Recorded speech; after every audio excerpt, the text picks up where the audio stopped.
पापा इसका कोई हिकमत है क्या? जी हाँ, इसमें हिकमत है। ये अल्हम्दुलिल्लाह इसमें आबे जमजम है।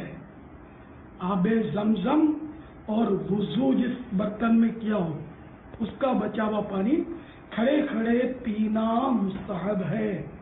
आबे जमजम जो है ये किबले की तरफ मुंह करके खड़े खड़े पीना चाहिए, और जिस मकसद के लिए पिएंगे वो मकसद इंशाअल्लाह पूरा होगा, जो दुआ मांगेंगे वो कबूल होगी।